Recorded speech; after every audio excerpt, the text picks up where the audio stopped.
This time, Frankie stuck close. If this Josephine dame lives up there, and she's a little squirrely, that's good for us. Most folks don't like that, so they won't have come close to the loot. We, on the other hand, don't care. We need the cash. I stopped.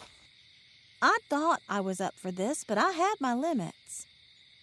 I'm not going to sneak into a haunted house. He turned back to me, surprised. What? Are you afraid of ghosts? I planted my hands on my hips.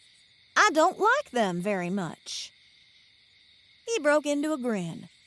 That's only because you met me. Heavens to Betsy. This was different and he knew it. He also knew I didn't have a choice. You have to admit this is creepy. It wasn't merely the pitch-black middle-of-nowhere spooky forest. I pointed to the shadows of the towering oaks surrounding us. Did you see these trees? They have no leaves. I know it's almost October, but still, nothing. They're all gnarled and dead. You done? Frankie asked, completely unaffected by my outburst. I need my flashlight, I gritted out, fumbling for the one on my keychain. It would be great if you could go in by yourself, I added, with just a hint of desperation. He could find it as well as I could. Maybe. It takes a lot of energy to move anything on your plane, he said, much less do a full-out search. Don't you know anything? Not about this, I said, flipping on my light. The watery beam spilled down onto the path in front of me. Frankie stared out into the darkness, lost in thought. If I could, I would have taken the cash already. His brow furrowed. Not that I could have spent it. It would have been more like a force of habit. He turned his back and began gliding toward the cabin. Wait up, I said, chasing after him. I had a hard time following the path, and my kids didn't offer great traction, but I didn't dare fall too far behind. I kept as close as I could to Frankie. He was the least creepy thing here. How messed up was that? The closer we got, the more I wanted to turn back. Seeing the house straight ahead didn't help. The rough wooden boards looked like they'd been pieced together with nails, spit, and not much else.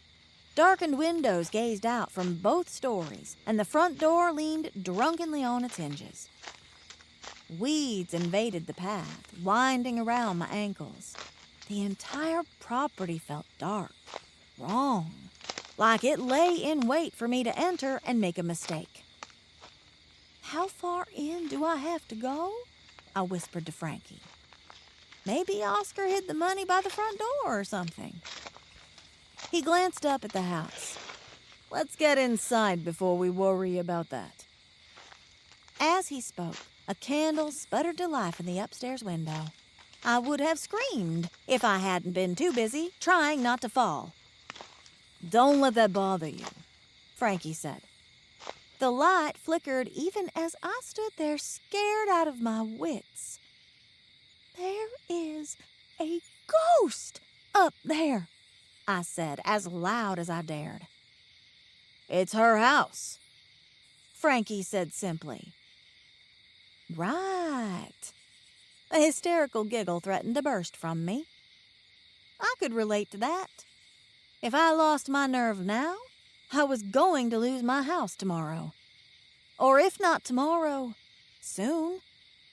Josephine was nothing but a ghost, a spirit, a remnant from another age like Frankie.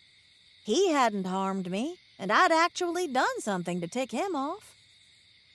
I forced myself to take one step forward, then another, until I made it to the front door and touched my fingers to the latch. What do I do when I get inside? Follow your gut, Frankie said. My gut told me to run, but I knew I could do this. I had to do this. And so, I slipped inside.